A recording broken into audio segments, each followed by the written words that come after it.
도끼와 톱과 망치가 서로 힘자랑을 했습니다. 여러분들, 도끼가 이길까요? 톱이 이길까요? 망치가 이길까요? 뭐니 해도 도끼입니까? 예. 이들은 아주 단단한 쇳덩이를 하나 놓고 이 쇳덩이를 부수는 쪽에 맏형의 지위를 주겠다, 그렇게 셋이 언약을 맺고 이제 먼저 도끼가 나섰습니다. 쇳덩이를 자세히 보더니 여기를 치면은 깨지겠다라고 해서 내리쳤지만 도끼의 날만 무디어질 뿐 이 쇳덩어리가 깨지지 않았습니다. 두 번째로는 톱이 나섰습니다. 이 톱은 쇠의 표면에 날을 잘 대고 열심히 왔다 갔다 운동을 했지만, 그러나 톱날이 완전히 뭉그러져서 톱을 쓰지 못하게 되었습니다. 마지막으로 망치가 의기양양하게 야, 너희가 되겠냐, 나밖에 할 수 없다 라고 하고 내려쳤는데 그만 이 망치가 뒤로 나가 자빠졌습니다. 이를 보던 아주 작고 약한 불꽃이 자기가 한번 해보겠다고 이야기했습니다. 그랬더니 이 새 도끼와 톱과 망치가 비웃더니 우리처럼 강한 자들도 못한 일을 네가 어떻게 할 수 있느냐고 비웃었습니다. 그런데 이 작은 불꽃이 그 쇳덩이에 달라붙더니 쇳덩이를 끌어안고 불꽃이 조금씩 타오르게 시작했습니다. 1시간, 2시간 있더니 그 쇳덩이가 녹아내리기 시작했습니다. 여러분들, 온유라는 것은 약함이 아니라 우리가 하나님 말씀을 어떻게 끝까지 붙잡느냐, 그 붙잡는 자가 강한 자고 온유한 자다라고 말씀하고 있습니다. 우리가 어떤 일이 있어도 하나님 말씀 붙잡고 하나님께 매달리면 하나님께서 그 일을 해결해 주신다라는 것이죠. 세상 사람들은 힘과 능력이 많아야 힘 있는 자라고 하지만, 그러나 하나님 나라에서 힘 있는 자는 얼마나 하나님을 의지하느냐, 얼마나 하나님을 붙드느냐, 그 사람이 강한 자로 하나님 앞에 설 줄로 믿습니다. 여러분들, 세상에 힘 있는 자가 아닌 하나님 나라에서 하나님 붙잡음으로 힘 있는 자로 하나님께 드려지는 여러분들의 삶이 되시길 주님의 이름으로 축원드립니다. 오늘 본문을 통해서 예수님이 말씀하시는 온유한 자는 누구이고 또 이 온유한 자에게 주시는 축복이 무엇인지 오늘 본문을 통해서 살펴보겠습니다. 먼저 온유한 자는 주님께 붙들려 어디로 인도하든지 따라가는 순종의 사람이 바로 온유한 자다라고 말씀하고 있습니다. 오늘 5절에 보시면 온유한 자는 복이 있나니 저희가 땅을 기업으로 받을 것이다 라고 주님은 약속하셨습니다. 이 온유라는 단어는 헬라어의 원뜻은 통제된 힘이라는 뜻입니다. 힘은 있는데 그것이 그냥 내 마음대로 쓰는 힘이 아니라 어떤 분에 의해서 통제된 힘을 발휘하는 것, 그것이 바로 온유다라는 것이죠. 우리가 몽골에서 흔히 접할 수 있는 이 야생마를 다루는 것을 보면은 이 야생마를 어떻게 다루냐? 그 코에 이제 구멍을 뚫죠. 그리고 고삐를 이제 맵니다. 그리고 이 야생말이 천연적인 말이라 자기 원하는 대로 자기 가고자 싶은 그 곳으로 갈 때 이 고삐를 살짝 기수가 당기면 그 코에 고통이 가고 이제 야생말이 자기가 원하는 대로 가지 않고 이 기수가 조련사가 인도하는 대로 고삐를 끄는 대로 가는 것, 그것이 바로 온유한 자의 모습이다라고 할 수 있습니다. 그런데 성경에 보시면요, 이 세상에서 가장 온유한 사람이 누굴까요? 예수님 빼고 구약에 보시면 모세다 그렇게 말씀하십니다. 우리가 민수기 12장 3절에 보시면 모세는 온유함이 지면의 모든 사람보다 승하더라 라고 그렇게 말씀하십니다. 여러분들, 모세가 온유했어요? 40살 전까지는 온유하지 않았어요. 여러분들 어떻게 좀 온유하십니까? 40살 전까지는 온유하시지 않았죠. 근데 40살이 지나니까 점점 온유해지시죠. 모세가 그랬다는 거예요. 모세가 40세가 되기 전까지는 그냥 자기가 이끄는 대로, 자기 생각대로 그렇게 행동하며 살았다라는 것이죠. 그래서 애굽 사람이 자기의 민족인 히브리 사람을 건드려서 그냥 가서 쳐 죽일 만큼 그렇게 모세는 자신의 그 힘대로, 능력대로 사는 그런 사람이었다. 다시 말해서 온유한 사람은 아니었다. 그런데 하나님께서 이 모세를 쓰시기 위해서 40년 동안, 어떻게 보면 40세부터 80세까지 정말 전성기 같은 그의 인생을 하나님은 정말 보잘것없는 미디안 광야에서 목자로, 그것도 자기의 장인의 양을 치는 그런 목자로 이 모세를 낮추시는 하나님의 그런 모습을 우리가 볼 수 있습니다. 그런데 하나님께서 40년 동안 훈련을 시키시고 이 모세를 사용하시는데, 어느 날 이스라엘 백성들을 광야로 데려다가 이제 하나님께서 인도하시는 가나안 땅을 향해서 가는데 물이 없는 거예요. 여러분들, 사막에 물이 없을 수 있지 않습니까? 그런데 이 수백만이 되는 백성들이 모세를 죽일 듯, 어떤 사람은 돌을 손에 들고 이 모세를 칠 양으로 덤비는 그런 어려움을 맞이하게 됩니다. 여러분들, 예전에 애굽에 있었던 모세 같으면 어떻게 했을까요? 이 이스라엘 백성들이 다 죽었죠. 그죠? 그런데 모세가 40년을 하나님의 인도하심과 훈련을 받고 온유한 자가 되니까는 어떻게 했냐면, 그가 하나님 앞에 나가서 이 이스라엘 백성들을 대적하지 않고 하나님 앞에 무릎을 꿇고 기도합니다. 하나님, 이스라엘 백성들이 나를 돌로 쳐 죽이려고 하고 원망하는데 이것은 나를 원망하는 것이 아니라 하나님을 원망합니다. 하나님, 어떻게 해야 됩니까? 라고 하나님 앞에 이 사건을 하나님 앞에 온전히 맡기는 모세의 모습을 우리가 볼 수 있습니다. 그때 하나님은 말씀하시죠.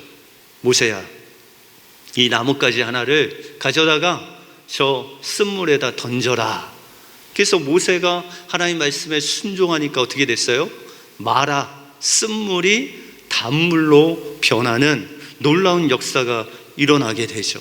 그리고 수많은 이스라엘 백성들이 그 단물을 맛보는 놀라운 하나님의 기적을 경험하게 됩니다. 이것이 바로 모세의 온유한 모습이다 라는 것이죠.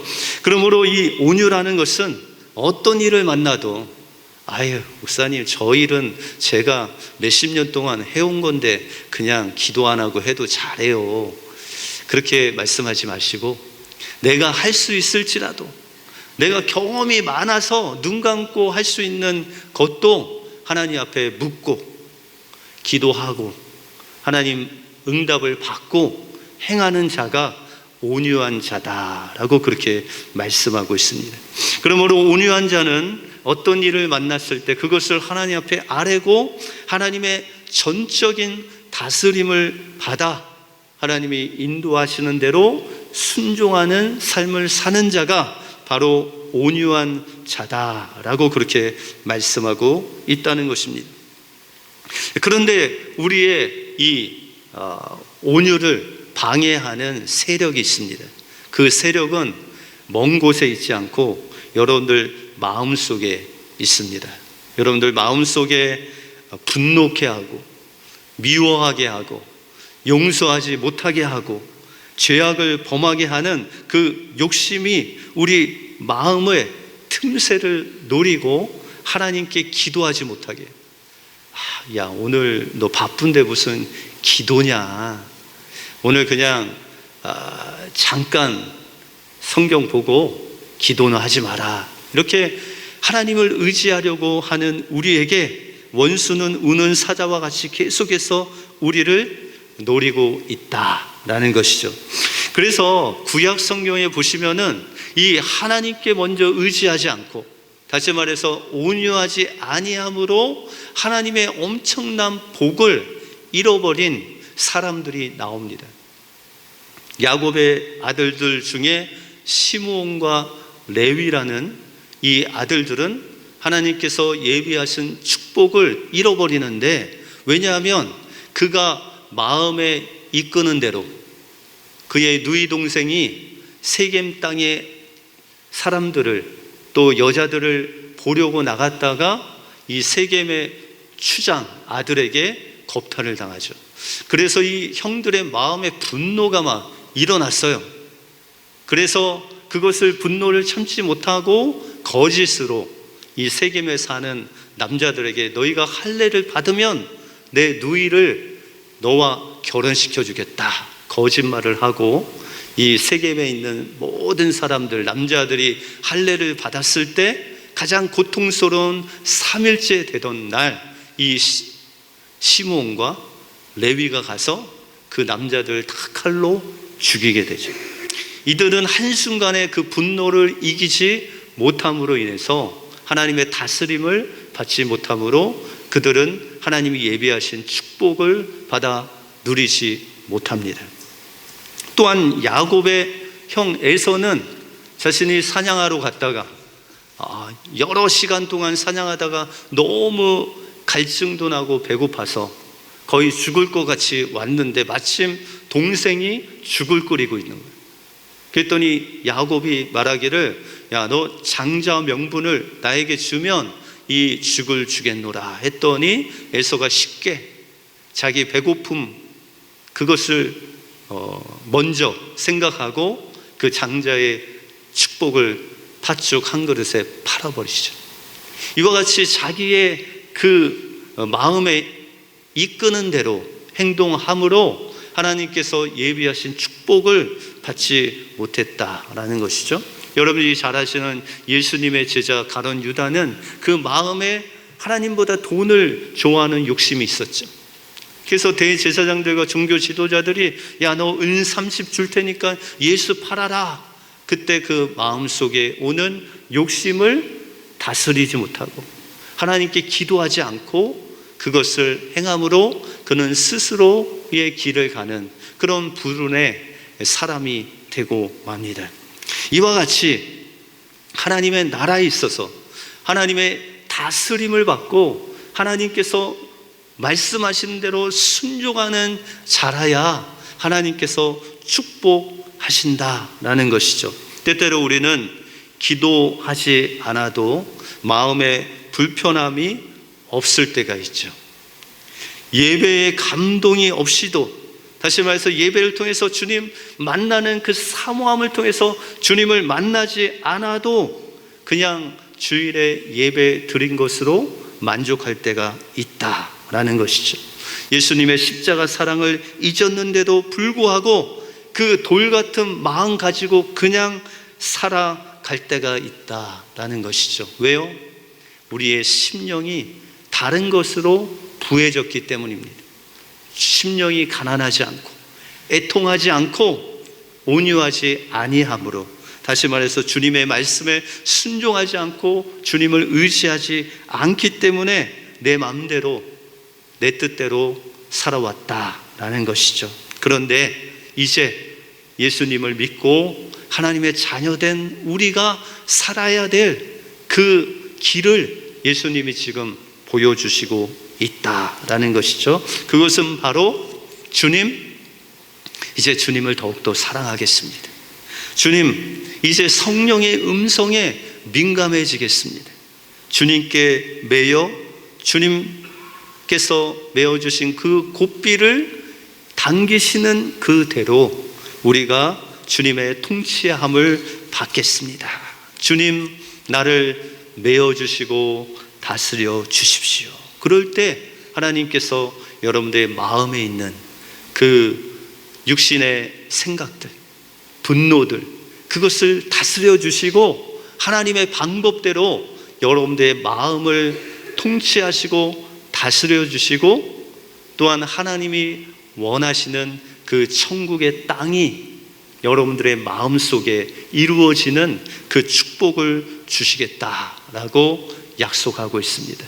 그 하나님의 약속이 하나님께 묻고 순종함으로 여러분들 마음속에 이루어지길 주님의 이름으로 축원드립니다. 그러면 이렇게 온유한 자에게 주시는 하나님의 축복이 무엇일까요? 하나님은 온유한 자에게 땅을 기업으로 주시겠다라고 그렇게 말씀하고 있습니다. 여러분도 어떻게 좀 예전에 땅 사놓으신 거 있으세요? 네. 전에 제가 고등학교를 개포동에서 다녔는데 그 개포동 땅이 한 3만에서 3만 5천 평이 되는데 그 당시에는 거의 몇천 원에 샀다는 얘기를 들었습니다. 다 농밭이었는데, 그런데 지금은 그 개포동 땅이 엄청나게 올랐는데요. 여러분도 어떻게 그렇게 예전에 좀 땅 사놓은 거 있으세요? 예. 그 땅이 뭐 몇십 배 올라도 여러분들 그냥 모든 것을 가진 것 같은데, 하나님께서 하나님의 그 하늘에 있는 땅을 주시겠대요. 그러면은 좀 그 하나님 말씀을 듣고 우리가 그 땅을 좀 소유하면 좋지 않겠습니까? 근데 하나님께서 말씀하시기를 너희가 온유하면 하나님께서 하나님의 땅을 여러분들에게 그냥 주시겠대요. 그러면 여러분들 땅 하면 어느 땅이 생각나세요? 가나안 땅이 생각나죠. 여러분들 하나님께서 이스라엘에게 약속하신 그 땅이 바로 가나안 땅이에요. 그러면 우리 신약 시대에 사는 우리에게도 땅이 있죠. 이 가나안 땅이 어딜까요? 바로 여러분들의 마음이 바로 하나님께서 주신 가나안 땅이다. 왜냐하면 그 가나안 땅, 여러분들 마음에 여러분들의 성전 대신 주님을 모시고 살기 때문에 우리의 마음이 바로 가나안 땅, 주님이 약속하신 땅이다라는 것이죠. 그래서 마태복음 13장에 보시면 거기에 4가지 땅이 나오죠. 하나는 길가밭, 2번째는 돌밭, 3번째는 가시덤불밭, 4번째는 좋은 땅이 있죠. 이와 같이 여러분들의 마음은 하나님께서 주신 가나안 땅인데, 그 가나안 땅이 하나님께서 통치하시는 좋은 땅이 될 수도 있고, 그리고 하나님이 다스리지 않으면 길가밭, 돌밭, 또한 가시밭이 될 수 있다. 그래서 갈라디아서 5장 19절에 보시면은 여러분들 가나안 땅, 여러분들 마음속에 누가 살고 있냐면 가나안 족속이 살고 있다. 가나안 족속들이 뭘까요? 갈라디아서 5장 19절 이하에 보시면은 음행, 원수 맺는 것, 투기, 질투, 분노, 여러분들하고 전혀 어울리지 않는, 이거는 나하고 어울리지 않는다, 그거는 다 가나안 족속이에요. 나는 사랑하고 또 친절하고 격려하고 뭐 이런 성품만 있는데, 예수님의 성품, 사랑의 성품만 있는데 그 예수님의 성품과 반대되는 성품은 다 가나안 족속이다 라는 것이죠. 그러므로 우리의 삶 속에서 여러분들의 가나안 땅에 있는 가나안 족속만 정복하면 그 땅이 누구 땅이래요? 여러분들의 땅이 되는 거예요. 하나님이 주신 귀한 땅이 된다라는 것이죠. 그러면 우리가 어떻게 우리 마음속에 있는 그 가나안 족속을 정복할 수 있느냐라는 것이죠. 그것이 구약의 그림자와 같이 우리에게 그 비결을 알려주시고 있다라는 것이죠. 우리가 여호수아가 첫 번째로 가나안 땅을 정복한 성이 어느 성이죠? 예? 가나안 성? 예, 여리고성이죠. 그렇죠? 근데 여리고성을 보면은 그냥 우리가 여리고성 하니까는 그냥 정복할 수 있는 뭐 몇 바퀴 돌면 무너지는 그런 성이다라고 생각하지만, 고고학자들에 의하면 이 여리고성은 만만한 성이 아니었습니다. 그래서 이 여리고성은 엄청난 양의 흙으로 뚝을 만들어 놓은 그런 성이었어요. 그래서 그 성 둘레만 1km 정도 되고 그 성의 뚝의 높이가 15m. 15m면 한 5층 건물이 넘죠. 그런데 거기서 멈추지 않고 그 위에다가 6m를 더 옹벽을 쌓대요. 그러니까 이 여리고성은 21m죠. 몇 층 건물? 한 7층 건물로 1km가 다 쌓여 있는 것이죠. 그런데 하나님께서 이 엄청난 여리고성을 어떻게 무너뜨리세요? 하루에 한 바퀴씩 도는 거예요. 우리 성도님들 오늘 나오신 분들이 한 150명이 되면 이 150명이 리들렉 한 바퀴 도는데 얼마나 걸릴까요? 꽤 걸리겠죠. 또 어떤 분들은 또 힘들다고 따라오지 않는 분도 있고. 그런데 이스라엘에 지금 인구가 몇 명인지 아세요? 장정만 60만 명, 아이들까지 한 200만이 여리고성을 한 번 도는 거예요. 줄 한 번 세우는데 한 몇 시간이 걸리겠죠, 그죠? 그리고 그렇게 한 바퀴를 도는 거예요. 그런데 하나님께서 마지막 날은 몇 바퀴 돌라고 하세요? 7바퀴. 거리가 얼마큼 된다고요? 1km. 1km를 7바퀴를 200만이 돈다고 생각해 보세요. 제가 볼 때는 아침 일찍 시작해서 거의 저녁까지 돌았을 겁니다. 그런데 하나님께서 그 하나님의 방법으로 7바퀴를 돈 후에 여호수아가 명령하여 소리를 지르니까 어떻게 됐어요? 그 여리고성이 무너졌습니다. 우리는 여기까지 여리고성은 하나님께 순종함으로 한 바퀴 7바퀴 돌므로 무너졌다, 그렇게 생각하죠.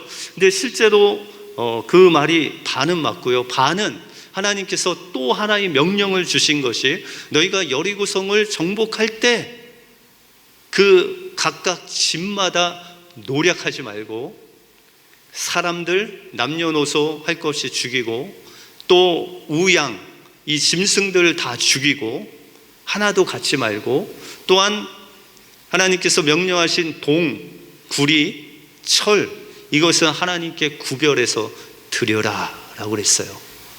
그러면 이 이스라엘 백성들이 이 말씀에 순종을 했을까요, 안 했을까요? 우리가 고고학자에 의하면 20세기 초에 이 여리고 성을 발굴을 했대요. 그런데 특징은 그 집집마다 항아리가 있는데 그 항아리에 곡식들이 가득가득 차 있었대요. 이 이스라엘 백성들이 요단강을 건널 때 언제 건넜어요? 보리와 이런 밀 추수 때. 그래서 이 여리고성에 있는 사람들이 자신들이 전쟁을 하게 되면 이제 그 곡식을 잘 비축해 놓았다는 것이죠. 그런데 이스라엘 백성들이 그걸 다 노략했어요, 안 했어요? 고스란히 그 항아리에 집집마다 다 담겨져 있었다라는 것이죠. 그것이 어떤 증거냐면 이스라엘 백성들이 하나님 말씀에 순종해서 하나님이 죽이라는 거 죽이고 드리라는 거 드리고 그 다음에 다른 것들 건드리지 않았다. 이 아간이라는 사람이 훔친 거 외에는 온 백성들이 하나님 말씀에 순종할 때 하나님의 놀라운 그 여리고성이 무너지고 하나님의 뜻이 이루어졌다라는 것이죠. 다시 말해서 우리 안에 있는, 마음속에 있는 이 가다한 족속들을 이기고자 한다면 온전히 하나님 앞에 의지하고 100% 하나님께 순종할 때 하나님께서는 여러분들의 마음이 하나님이 다스릴 뿐만 아니라 하나님이 다스리는 그곳에 여러분들과 함께 있어서 여러분들이 어디로 가든지 형통할 수 있는 그 땅을 소유할 뿐만 아니라 하나님이 함께 하시는 그 형통한 복을 주시겠다라고 약속하고 있다는 것입니다. 2003년 2월 18일 오전 9시 53분에 대구 광역시 중앙로역 구내에서 한 50대 남자가 휘발유 담긴 페트병 2개를 불을 붙임으로 인해서 지하철에 이제 불이 붙습니다. 그래서 12양의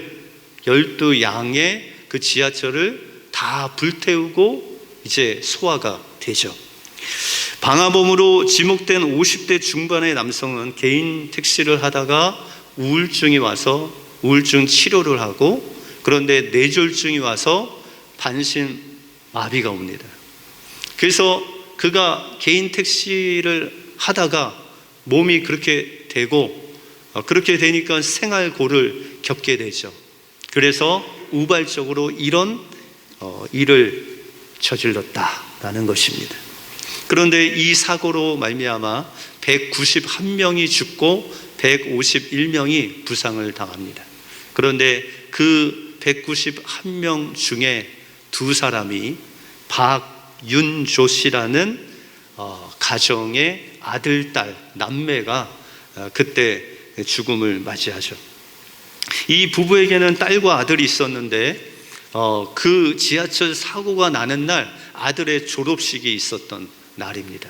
그래서 그에게 또한 누나가 있었는데 그 누나는 대학을 졸업하고 대기업에 입사해서 이제 동생 졸업식에 참석하려고 휴가를 내서 동생과 함께 졸업식을 마치고 이제 부모님이 있는 백화점으로 지하철을 타고 가는 중이었다라는 것이죠. 그렇게 이제 올 때가 돼서 그 엄마에게 문자를 보내서 이제 다음 역에서 내가 내립니다. 딸에게 문자를 받았는데 이제 그 아들, 딸을 기다리느라 이 부모님은 백화점에 미리 도착해서 그 지하철역 쪽으로 가는데 갑자기 그 부부의 눈앞에 시커먼 연기가 올라오면서 소방차들이 엄청나게 몰려왔다라는 것이죠. 그 엄마는 이제 딸에게 걱정이 돼서 계속 전화를 해도 전화를 받지 않는 것이죠. 그러면서 마지막으로 큰딸에게 이런 문자가 왔습니다. 엄마, 아빠 사랑해요. 마지막 문자였습니다. 이 사고로 박윤조 씨의 부부는 장성한 남매를 둘 다 하늘나라로 보낼 수밖에 없었습니다. 남들이 부러워하는 대학을 나와서 대기업까지 입사했던 착실한 딸과 학비를 벌기 위해서 ROTC를 지원한 든든한 아들의 졸업식 날 참변을 당한 것입니다. 이 일로 남편은 회사를 그만두고 사고 현장과 청문회 현장을 계속해서 쫓아다녔습니다. 아내와 함께.